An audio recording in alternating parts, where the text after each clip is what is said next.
આયાથી ઉમેદવારે પલિયડમાં મારા જે કુળદેવી છે સુલ્લઈ માતાના આશીર્વાદ લઈ અને આ પ્રચારના શ્રી ગણેશ શરૂ કર્યા છે. એ પલિયડ કે જ્યાં આગળ મેં કપાસના કાલાએ ફોલ્યા છે, ગામના ડોસાઓથી છુપાઈને બીડીઓ પીધી છે, દુકાનમાંથી ચોરીને લખોટીએ રમ્યા છીએ અને ચકલીઓ એની નીચે નાયા પણ છીએ અમે. એ પલિયડનો હું છું, નંબર 1. બીજી વસ્તુ મારે એ કહેવાની બહુ જ આદરભાવ સાથે કે ગુજરાતી એટલે કોણ. હું ઓછો ગુજરાતી છું, મારી મા ગુજરાતી, મારા બાપા ગુજરાતી, મારી ભાષા ગુજરાતી છે, મારા સંસ્કાર, મારી ગરિમા બધું જ મારું ગુજરાતી છે. આનાથી મારે વિશે કેટલા ગુજરાતી થવું જોઈએ, આ એક વાત છે. બીજી વસ્તુ જે કહ્યું કૌશિકભાઈએ કે મારી પત્ની, જે હું ફિલ્મ સ્ટાર છું, મારી પત્ની મારા પહેલા ફિલ્મમાં કામ કરતી હતી, એ મિસ ઇન્ડિયા.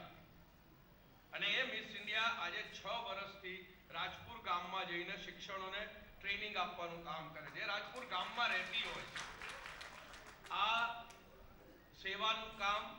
મને કોઈ ટિકિટ મળે કે એને કોઈ ટિકિટ મળે ભાવનાથી કે ખેવનાથી નથી થયું. ટિકિટની ખરેખર તમને કહું છું અમને કોઈ પરવા નથી, કારણ કે ભગવાને ઘણું બધું આપ્યું છે, ઘણું બધું કામ છે. અને બીજી વસ્તુ, કારણ કે આ લાઈનમાંથી પૈસા તો કમાવાના છે નહીં, કારણ કે હવે તો એવો માણસ જવાનો છે કે જે ખાતો નથી ને ખાવા દેતોય નથી.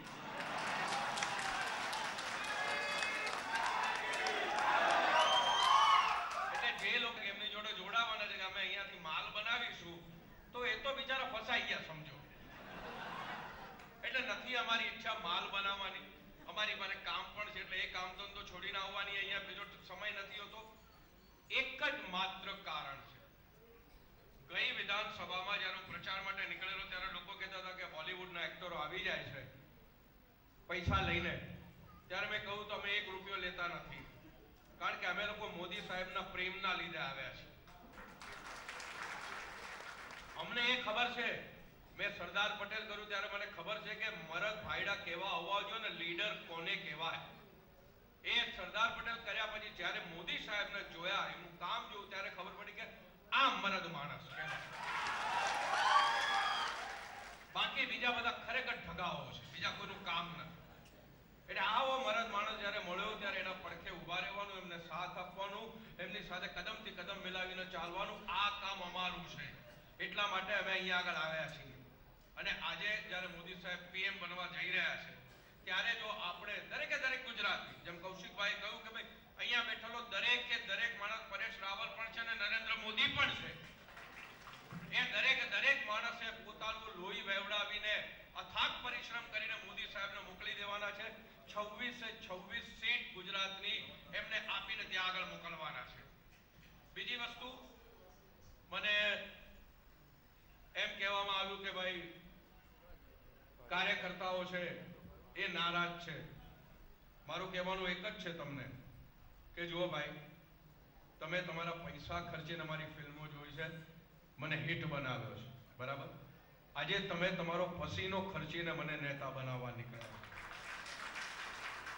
તો મારું તમને એક અભય વચન છે, અને અભય વચન એટલા માટે કહું છું કારણ કે હું જે બોલું છું એ પૂરું કરવામાં માનનારો માણસ છું.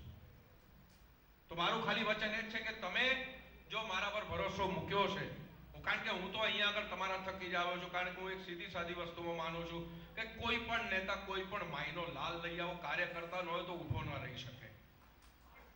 એટલે કાર્યકર્તાઓની મહેનતથી જે માણસ નેતા બનતો હોય છે, નહીં તો એના 12 વાગી જતા હોય છે. તો હું તો તમારા ભરોસે આવ્યો છું. તમારો સપોર્ટ મને હશે, તમારો વિશ્વાસ મને હશે તો હું જીતી જઈશ. અને એકવાર જીત્યા પછી હું એટલું તમને કહી દઉં કે તમે જે મારા પર ભરોસો મૂક્યો છે, હું તમને નિરાશ નહીં કરું. હું તમારી વચ્ચે જ રહેવાનો છું, કારણ કે મેં જ્યારે ગઈકાલે કહ્યું કે ભાઈ તમે મારા દરવાજાની ઘંટડી વગાડજો, તો હું દરવાજો ખોલ્યો તો આપણો પત્રકાર મિત્ર ટિખલ કરી કે મુંબઈમાં અમે ડોરબેલ વગાડવા આવશું. એટલે મારે એમને કેવું છે, મુંબઈમાં મારું ઘર નથી, મારું અમદાવાદમાં પણ ઘર છે, મારી 2 ઓફિસ છે. આ તો હમણાં ટિકિટ મળી, બાકી 2 ઓફિસ અમદાવાદમાં વર્ષોથી છે. એટલે હું તમારી વચ્ચે જ થઈને રહેવાનો છું, તમારો જ થઈને રહેવાનો છું. એટલે એ વિશે ચિંતા કરવાનું કોઈ કારણ નથી. અને બીજી વસ્તુ, સ્પષ્ટ શબ્દોમાં કહી દઉં, બહુ ટૂંકા શબ્દોમાં કહી દઉં, હરીનભાઈ પટેલ, હરીનભાઈ પાઠક મારા મુરબ્બી છે. એમના સપોર્ટ લઈને જ અમે લોકો કામ કરવાના છીએ આગળ. આનાથી વિશેષ મારે એમના વિશે કંઈ નથી કહેવું. એટલે સાથે આપ સૌનો સહકાર હશે તો અમારી નૈયા પાર થશે. બસ એટલું તમને વિનંતી સાથે કહેવાનું છે કે તમે સપોર્ટ આપજો, કારણ કે તમારા ભરોસા વગર, તમારા સપોર્ટ વગર આ કામ નહીં થઈ શકે. જય જય ગરવી ગુજરાત, વંદે માતરમ.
મિત્રો, આપણો કાર્યક્રમ આપણે આરંભ કરી રહ્યા છીએ.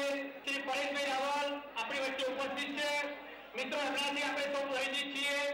ગાંધીનગર જિલ્લાના કલોલ તાલુકાના જિલ્લા મહામંત્રી નરેન્દ્રસિંહ, જિલ્લા પ્રમુખ મનુભાઈ,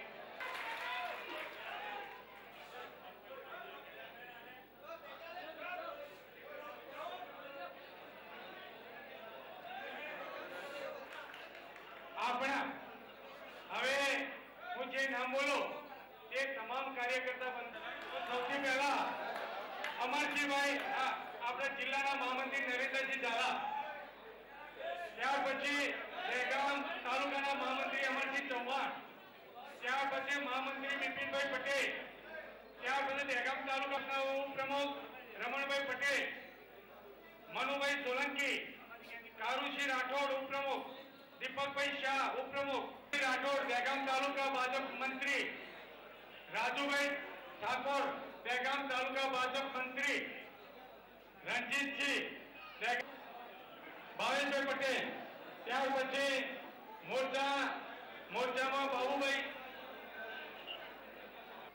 1857 નો જે સ્વાતંત્ર્ય સંગ્રામ જે થયો હતો તે કમળ અને